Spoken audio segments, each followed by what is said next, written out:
Alright, so what I actually think we may want to do next is we've learned about a few things here. Also, Citadel Asari Widow, a dead Asari commando, left a message to be delivered to her bondmate, Weshra. Find Weshra on the Citadel and deliver the message. This is a quest that we got the item for during the Asari Monastery mission. We just have to turn it in on the Citadel. So that's one thing we'd like to turn in. But we also recently learned about this Elcor extraction mission, as well as we have the Book of Plenix on Irun, the Volus homeworld, that we still have not found a way to get. However, I think we may have overlooked where this is. So let's actually take a look at our galaxy map here. And Lessis is the place where we had that monastery, yes. However, if we head on back, the relay was to the left of here? Or south? Over here? Where is it? No, it's down there. Wrong direction. But yeah, it did cost a fair bit of fuel to get over there. However, there are a few places that I think we would like to go. Because we have the homeworld of the Elcor, Dakuna, which I'm trying to remember where exactly that was. Not there. Definitely not in the Rachni homeworld area. But that's where we expect to, well, find the Elcor that needs to be extracted. What's the name of this one? Krogan DMZ. No, they definitely don't live in the Krogan DMZ. Cillian Nebula is now at 90%. I think this was previously 100%, and that is because we now have an item that we can... an Elcor that we can scan that was not available until we spoke with the Elcor that I think was on the Citadel. So even if you went to the right place and scanned the right place, it is not available until you speak to that person on the Citadel. I think that was not the case in the original Mass Effect 3, but on Legendary Edition, you do need to do it in that order. So a little unfortunate in that case, because I'm pretty sure we went to exactly where we needed to go, and we did scan exactly where we needed to scan, it just wasn't in the right order. That being said, yeah, presumably it's on Fontes over here, because that's at 66%. We don't have a ton of fuel right now, so how far is this place? 66%. Or, well, yeah, that's presumably meaning that we've gotten two things. There's one more thing over there. It's not that far away, but we're only on 473 fuel, so I'm just wondering if... I mean, we could definitely get there. The question is, are we going to be able to get back without running out of fuel? It's not a huge deal, because if that does happen, we'll automatically get teleported back to this place right here with the mass relay. We'll get a free ride back, in fact. But there is one other place that I would like to explore after this, so I'm wondering if maybe it's actually worth doing that first, because we might end up finding some fuel in various debris fields, giving us a free refuel, so that we can then finish with Fontes over there. So tell you what, I think we might actually want to do this in a slightly different order here. Sorry, Elcor, you're going to have to wait just a second here, because I believe that I said several times previously that some of these systems over here where I thought that we had a main quest mission and therefore I did not think that we had any loots to scan, I believe I was mistaken. I believe I thought that one of these, I basically had credited two of these as the Turian home cluster. I think both the Aethon cluster and, no, Anospace is that's the Solarians. So what did I say? Apian Crest and also Aethon cluster were both the Turian homeworlds, which obviously is definitely not true. So basically what I mean to say is, we totally overlooked the Aethon cluster. That's my bad. We need to go over here.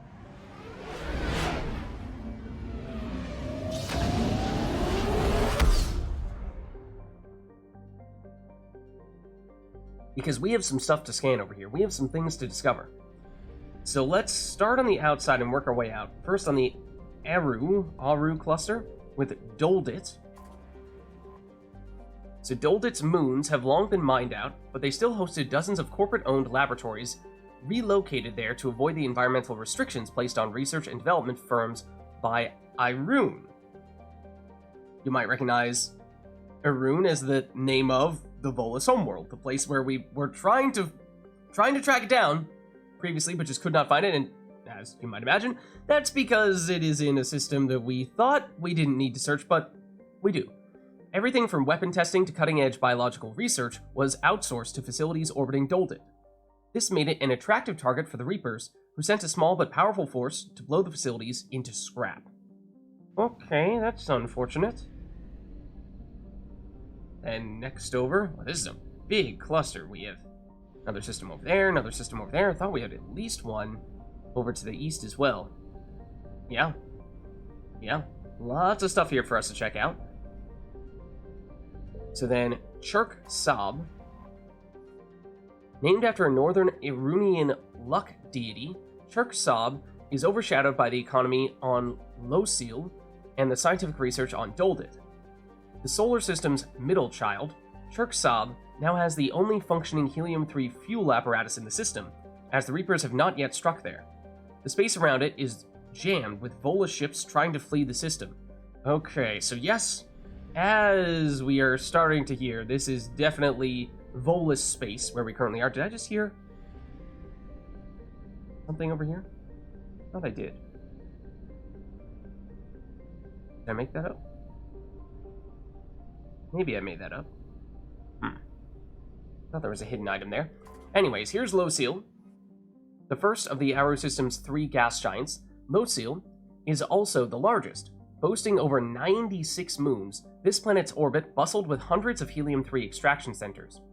Most of the work population lived on Losil's orbital stations, which were so numerous they became an unofficial city chained together by taxi services and extendable umbilical cords? I hope that's just an analogy and not, actually what they are.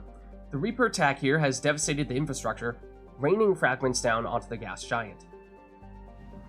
So lots of fuel stations here. It is perhaps worth doing a little loop-de-loop around the asteroid belt just to see if we hear any little boops. Anything that we might want to scan? Again, I thought I heard something right here, but apparently not. And there it is, Irune, the Volus homeworld. The Volus homeworld is a high-pressure, high-gravity planet that supports an ammonia-based ecology. So that's one. Actually, those are several of the reasons why whenever we see a Volus, they're always in their suits. We've never actually seen a Volus outside of its suit, and as we learned in the Mass Effect 1 Codex, that's not a coincidence. The reason is because they are from a high atmospheric pressure world in which their bodies are fine in that environment, but in a more standard Earth-like environment with lower atmospheric pressure, it would be so low that their skin would quite literally explode. So, that's why they wear the suits. Also, they are ammonia-based rather than carbon-based, and so they have a totally different ecology. I think we've talked a little bit about how Turians and Quarians have different amino acid structures relative to humans and Asari and Krogan and so on and so forth, but the Volus might be the only major species, at least, other than they're probably very small, simple-celled or single-celled bacteria in some worlds that we've heard of that are ammonia-based, but in terms of actual sapient species, I think the Volus may be the only ones that are ammonia-based. So this rare environment means that the Volus have been slow to colonize, as there are few planets that meet their habitation requirements. Difficult stuff. Most prefer to stay on Irune, working remotely via the extranet. More adventurous don the clumsy but vital pressure suits, what we were just talking about, and venture out to worlds in Citadel space to make their fortunes. Of course, the Volus, known for their economic prowess, Irune is remarkable for having done away with warfare as an institution of the state. Volus culture lacks the romantic view of war found in the galaxy's more aggressive species. Physical skirmishes between groups rarely last long, and are almost always ended by social castigation, bargaining agreements, or harsh economic sanctions. They're not really fighters, they are all about the monies. Haroon cities tend to be built on fast trade routes rather than militarily defensible positions. That would also make it a little bit tough to wage war with other people on the planet. This has left them vulnerable to Husk attack now that the Reapers have overwhelmed the Turian fleets and begun a ground war on the planet. So, yeah, we haven't heard much from the Volus in terms of how hard they've been hit by the Reapers, but it sounds like here, I mean, usually Husks are among the weakest, if not the weakest, of the Reaper forces, but because the Volus are just not really suited for war, even that has been enough to overwhelm them, and as is implied here, although the Volus themselves don't carry much of a military, they tend to rely pretty heavily on the Turians to give them that form of defense whenever needed. So, Citadel Travel Advisory: Haroon's ammonia-based atmosphere is toxic to non-Volus life forms. Visitors to Haroon must wear pressure suits at all times when traveling outside the environmentally controlled areas. So a little bit of reversal there, where whenever we see the Volus in our types of areas, they have to wear pressure suits, but if we're visiting their homeworld, we need to wear pressure suits.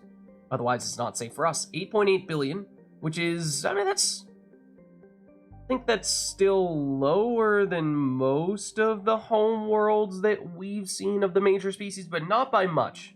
The Volus, of course, sure, maybe not as much of an influence on the galaxy as the three major species, the Asari, the Turians, the Solarians, and probably not the Krogan either, but they might be right after the Krogan in terms of how much they've affected the galaxy.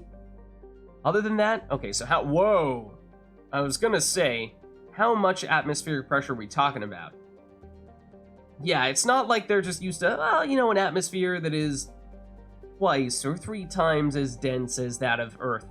No, understandable that if they were adapted for an atmosphere that is 60 times more dense than that of Earth, then yeah, if they were to suddenly venture off of this planet and go to a place with an atmosphere that is way, way thinner, then they'd run into some biological issues, including but not limited to their bodies exploding. So that's why they need the suits. That makes sense now. 9 degrees Celsius, it's a little bit cold, gravity 1.5 Gs, but not that aspect, not nearly as unreasonable as 60 atmospheric pressures. That's insane. Okay. Then we have Jack Sayre. Jack Sayre features heavily in ancient Volus mythology and folklore, since its bright white surface made it easy to chart in the night sky without the aid of a telescope. Once the Volus developed advanced astronomical equipment, their scientists discovered that Jack Sayre's lumosity was caused by a thick carbon monoxide cloud cover that had hidden the real face of the planet for millennia. Ooh, mysterious. Okay, so that looks like the last of the planets. And so now we need to think about where we want to scan. I think, given how we have that Book of Plenix quest, I think it directly mentioned Haroon. I think it's supposed to be on Haroon, is it not? It's called Haroon, Book of Plenix. Volus on the Citadel needs the Book of Plenix to inspire his people, recover it from Haroon, and return it to him on the Presidium Commons. Okay, yeah, so I take that to mean we ought to scan Haroon right here. Because there it is. Oh, and we lucked out. There's something right here as well. Reaper alertness, not quite full, so hopefully we're fine here, even if we have not yet found everything. But first and foremost, let's track down this book.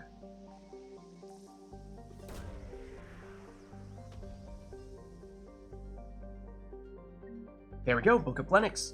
Despite that very much not looking like a book, apparently that's a book. Nah, it's just the default appearance of whenever you find most of the stuffs. Oh, okay, so you see 33% of assets recovered. That means there's 3 things here in total. Obviously that was one of them. This will be the second, but that does mean there's still one more thing in here that we've not yet found. This, I believe, will be fuel, which is the reason why I was saying we might want to go here first before going over back to Dakuna, because that was going to take a fair bit of travel, and my hope was that we might uncover a little bit of fuel in the meantime when we were exploring the Volus area, and in doing so, mean that we wouldn't actually have to purchase fuel, we'd just find it for free. But now we're looking for our last item here in this system. And given how we've already found something on a planet, and already found something not directly on a planet. That's usually what we see, is one item on a planet, one item in the middle of nowhere. So our third item, your guess is as good as mine. It could be on any of these planets, it could be out in the middle of nowhere. So let's do a little bit of a loop around here and see if we hear anything. We'll hear a little boop sound. Oh, did I hear one right there? No. It'll sound like that. It won't visually appear as anything. It's just that sound effect. That's what we're looking for. Think we have one scan that we can do safely before the Reaper alertness meter fills up. We have a little bit of margin for error here.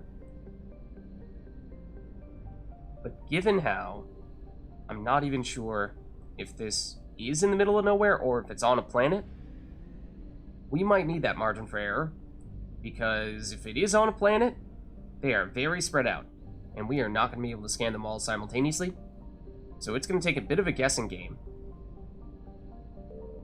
That was just us going back to Doldit, but that is the sound we're trying to find.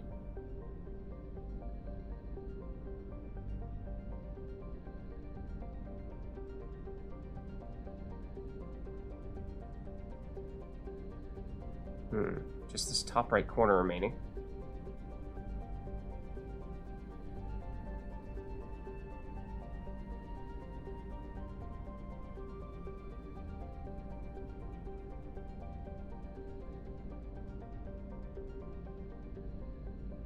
Alright, I did not hear anything. That leads me to think that the last item in the system is probably on one of these planets. I think we did a double scan here, or at least did enough of a scan to catch both a rune where obviously there was an item, and Jack Sayre, where there was not. So we can check those two off. But that means we're thinking the last item is either on Chirk Sob, Doldit, or Low Seal. And as I was saying, I mean, these things are very far away, and so we definitely will not be able to get all of them simultaneously. So I think what we do here is, let's not use all of our scans right now, because this is the system with the mass relay in it. So this is our escape route, going through this thing right here. So we don't want to fill this meter, have Reapers chasing after us, flee out of this system to explore other areas, only to have to eventually come back here and still have Reapers chasing us down as we panic to find our way back to this mass relay before the Reapers actually catch us. That's a nasty situation. So let's just do one scan, assuming that one scan will not fill up this meter. So we are definitely less than halfway full right now, although it isn't always perfectly linear how it gets filled.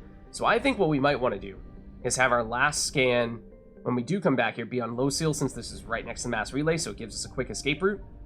In which case, let's have this scan be the furthest away on Chirk Sob. And we lucked out. We lucked out, because it is here.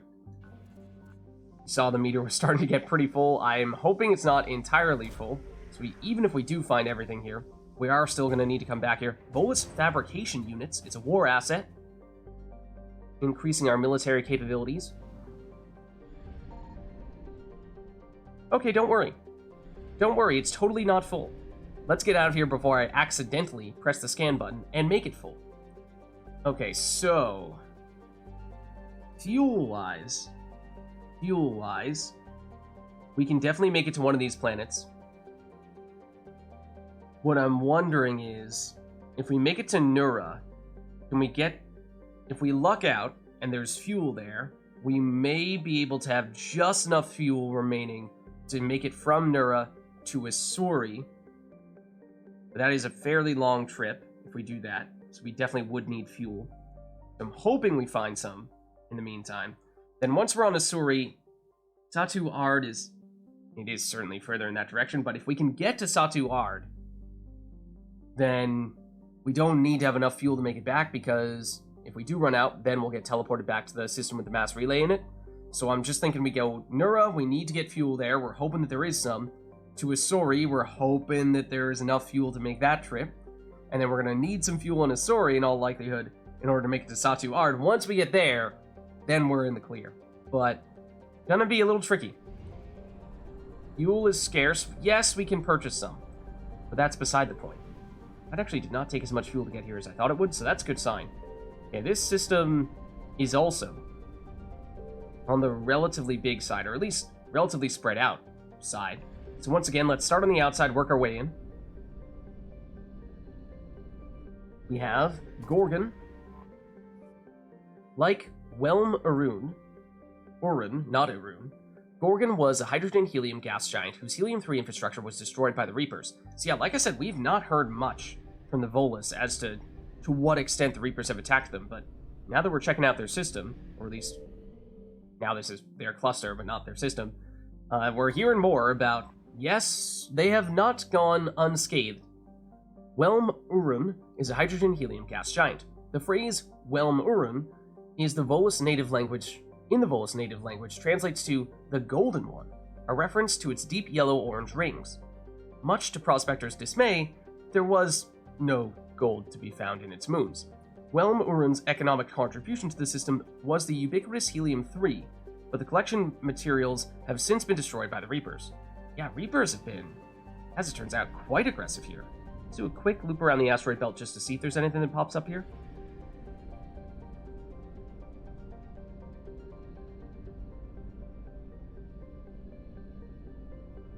Didn't see or hear anything. Omacare. Looks like a garden world. Omacare is a temperate garden world currently in its megafauna stage. The planet's nitrogen-oxygen atmosphere and dextro-amino acid-based life wasn't particularly attractive to the Volus, so they sold the colonization rights to their Turian partners. Yeah, so, as we were saying previously, the Volus are ammonia-based, not oxygen-carbon-based organisms, and so planets that would be intriguing to other species, not as much so to the Volus, but also dextro-amino acid-based life is what the Turians and the Quarians are. It is not what humans, Asari, Solarians, Krogans, so on and so forth are. So, again, makes sense for the Volus to reach a partnership with the Turians in this case. Omacare's spaceports and major roads were blasted in craters by the Reapers, largely immobilizing the population. Its Turian defenders are slowly being pushed back by ground forces. Yikes. Okay, the population, I mean, certainly not as large as a home world by any means, but 260 million is pretty big for a colony, especially a Turian colony in Volus space. Of course, that's an estimate for pre-invasion. That's actually a pretty old colony at that. I suppose that makes sense. It's about 1,000 years old. And in terms of other prospects, so yeah, like the atmospheric pressure is more Earth-like than Irun, which again was like 60-something. Temperature, reasonable. Gravity, reasonable. Okay, so yeah, I mean, by all accounts, seems like it would be a nice world for the Turians to colonize. Then we have Lahu. Massive silicate-filled dust storms plague the surface of Lahu. In an odd partnership of commerce and science, high-rolling is funny for Volus because they're round, but anyways. High-rolling Volus casinos on Omacare entered a partnership with the scientific research teams whose observation satellites watch over Lahu. The casinos took bets on how long Lahu storms would last and how high their wind speed might climb. Payouts made the rare Volus rich, with jackpot winners forming a small fraternal order. The Reapers have destroyed the satellites. Man, Reapers showing no mercy here, even in areas that don't seem to be as important. But now that we've looked at all these planets, we need to decide when and where we want to scan. I'm thinking we might go right here, so we can probably get both Omacare and Lahu simultaneously. Generally, I think we've tried to make a point of scanning garden worlds, or, more importantly, planets that we had a mission in Mass Effect 1 or Mass Effect 2 on that location. That's not the case for any of these planets. These are all, I believe, planets we are seeing for the first time, since we never were able to see a rune previously. So I think we scan here. I found something. Okay, and there is something here.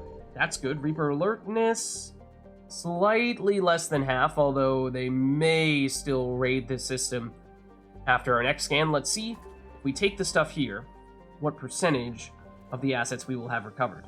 Oh, it's right there. Volus Intelligence Archives intel, so that should be something at the glyph terminal, giving us additional power of some variety. Okay, 50% assets recovered. So there's one more thing in this system.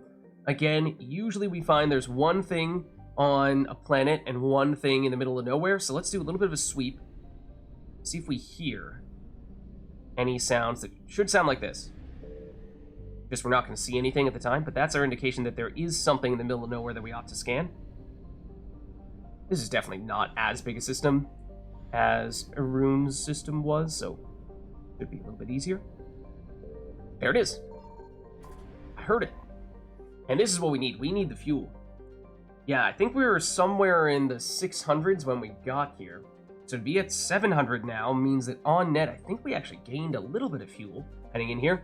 And I did not loiter around long enough to see if that scan was truly going to be enough to fill the Reaper alertness meter. Hopefully it did not. It's gonna be close. If we're quick, we should be able to dart out before they show up anyway. Or we can just wait and see if it fills. It does not fill. Okay, we're good. We're good. We're good. Don't worry about it. Don't worry about it.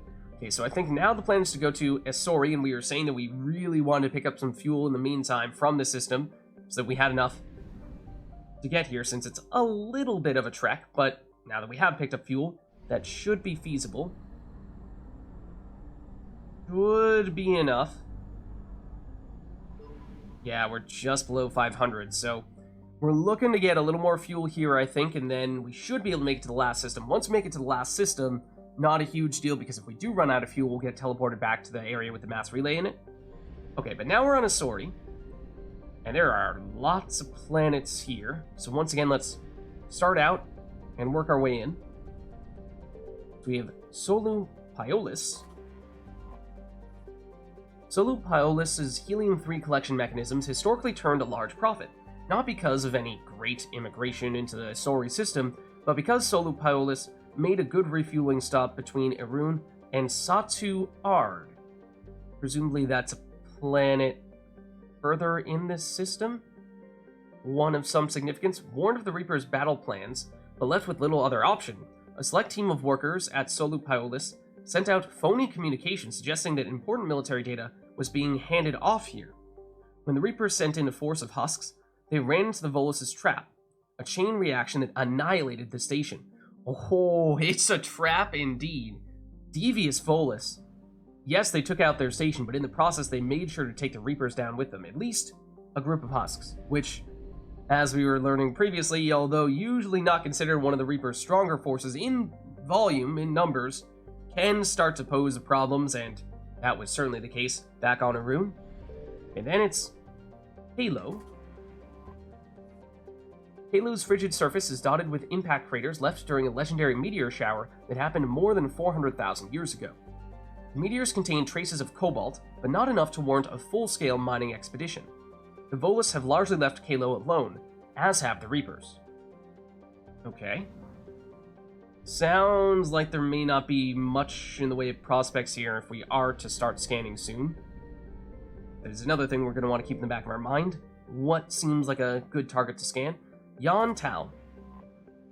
Also, in the past, we've tended to see that whenever we're in a home system of a given species, there tend to be some similarities in terms of the ways that planets and other objects of note are named. Like, for example, I think for the most part we saw, even though we haven't actually landed on Thessia, we have explored Thessia's system and the cluster in which Thessia is, including the actual system of Thessia and neighboring systems.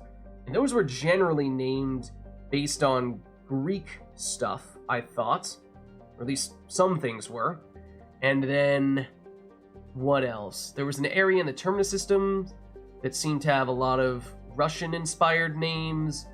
Obviously, well, in the local cluster with Earth, much of it is in, I guess, Roman gods are what most of our planets are named after, and then Sol is Spanish for sun. But, so basically I just mean to say that there's usually not a coincidence in terms of how planets and other objects of note in systems and clusters are named. And this Just trying to gauge if there's like a theme here for the Volus stuff, but not really that I can tell. Not jumping out to me as like obviously, oh, this looks like it's from language X, language Y. Or in some cases it does, but it doesn't look consistent. Like this looks, I don't know. This looks like it's Mandarin or something along those lines, but then that doesn't, I don't get that same vibe from other planets, so I don't know if the Volus are sort of supposed to, their language is supposed to be based on any specific IRL language, unlike how there's a lot of similarities between Asari naming structures and Greek names. So anyways, that's all aside. So even by Volus standards, the pressure on Yontao is crushing. That's saying something for a species that lives on a home planet with 60 atmospheric pressures. So, with an atmosphere composed of carbon dioxide, argon, and small traces of oxygen, the surface is devoid of life. However, tiny fossilized sea creatures have been discovered in the deepest crevices of what used to be Yantao's oceans. So once upon a time, somehow, some way, there were some sea creatures that lived in an area that had an atmospheric pressure of 133 Earth atmospheres. That is ridiculous. That is more than twice as thick of an atmosphere as it was on Arun, I think. Arun was something around 60. Don't remember if it was in the high 60s, but roughly twice as much. And we were saying Arun was crazy thick atmosphere. And that's unlivable, you would think. Atos Urn was claimed along with the rest of the system after the Volus learned FTL travel. In the Great Volus exploration push of 300 BCE, it's pretty long ago. I mean, we certainly... Oh, actually, the Volus were one of the first species to discover the Citadel, right? It was the Asari first, but it might have actually been the Volus second. I know the Solarians were the second species to sort of partner with the Asari and become a major player on the galactic stage, but I vaguely remember at the beginning, very beginning of Mass Effect 1, when we met the Volus diplomat, who in fact, was that Din Korlak? Was that the Volus diplomat that we recently rescued with Thane? Or rather with Zaid? It might have been. I think it was. Or I might be getting Volus diplomat names mixed up, but I believe the Volus that we met at the beginning of Mass Effect 1 was the same Volus that we rescued with Zaid recently in the... What was it? It might have just been called Volus Diplomat, that mission. But, that first conversation we had with him, when he was just introducing us to, this is the Citadel. I'm a Volus. I'm standing next to an Elcor. I might be the first NPC that you're talking to on the Citadel. He was saying how the Volus were one of the first to discover the Citadel, and he felt as if they deserved a little bit more hour for having done that, and yet, as we said a little while ago, they remain certainly less influential than the Asari, Turians, Solarians, by some accounts, Krogan, although the Volus wouldn't want to admit that. But, let's see, the species found only a few planets capable of supporting their colonies. They did, however, discover many planets teeming with valuable elements. The orbiting robo-mining platforms of Atos Urn have since been shot through by Reapers. Little remains except the occasional bit of space debris, posing a navigation hazard. And Volus not getting so lucky with finding good planets for them here, other than for resource extraction, but not so much for colonization. Mola. For a terrestrial planet, Mola hurtles around the system star at breakneck speed. Its rapid orbit and molten core cause oceans of magma to be pumped out onto the surface, cooling into continent-sized formations, then erased by fresh flows of molten rock. Intense. Yeah, so I'm not really sure we got any great hints here in terms of what we may or may not want to scan. What I'm thinking is we may just want to scan right here and hope that our scanner is big enough to catch all 3 of these planets. Because if we can get a 3 for 1, then that is some pretty serious value. Reduces the amount of places we need to try to check, so let's go for it. Oh. That is extremely unfortunate. Like, I mean, extremely unfortunate. I'm pretty sure that scan was big enough to catch all 3 of these planets. We got nothing. And not only that, the Reaper alertness meter filled up more than halfway, which means one more scan will certainly attract the Reaper attention. So before we get too distracted here and get carried away, let's save, because of course if the Reapers do catch us as we're exploring, then we are toast. It will remove the arrows for where the Reapers were going to spawn in, but I do remember that most of them were up here. So presumably there's one thing on a planet and one thing in the middle of nowhere. However, there's a bit of a strange number in terms of the amount of assets that we've recovered in this whole cluster. Makes me think that there's a chance there may only be one asset in the system and it may not be on a planet. So let's do a little bit of scavenging here, see if we hear any sounds to suggest there might be something here, rather than taking it quarter by quarter. Is that something? Rather than taking it quarter by quarter, I'm going to go this time around, just to switch things up a little bit. I'm going to go the outer 2 circles, then work our way into the next 2 innermost circles, and so on and so forth. Hopefully this is still thorough enough that if there is something here, we're going to hear the sound for it.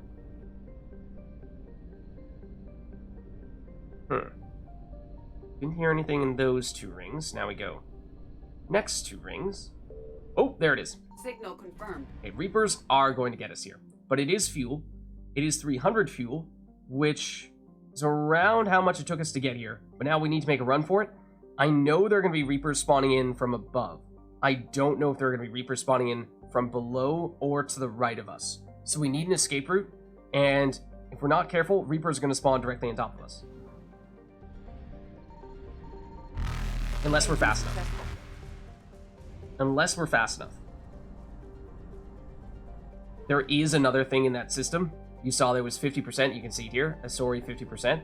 So presumably that means that one of those planets, one of the outermore planets, does have some kind of anomaly on it. We just couldn't find it. Unfortunate, because yes, now the system is very much overrun by Reapers, so it is not safe to go back there anymore. But on a later occasion, we'll try to make a point of doing that. So now we have the Satu Ard system. Oh, this was a name that we were hearing previously. Okay, I think. Very spread out, but very few planets in it.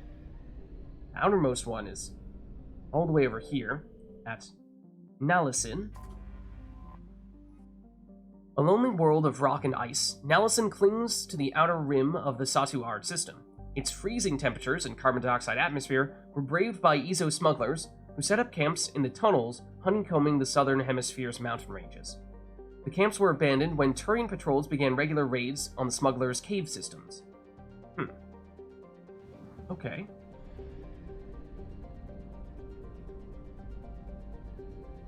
Then we have Relar. Relar is a barren, terrestrial rock world. Only a small portion of the planet has been explored, as cursory scans showed little of interest on Relar compared to the Ezo deposits on the neighboring world of Polo Tem. The planet appears not to have garnered Reaper attention, which would make it a good rendezvous point for any scattered organic force needing to discharge their drive cores. Okay. Temperature-wise, it's not bad.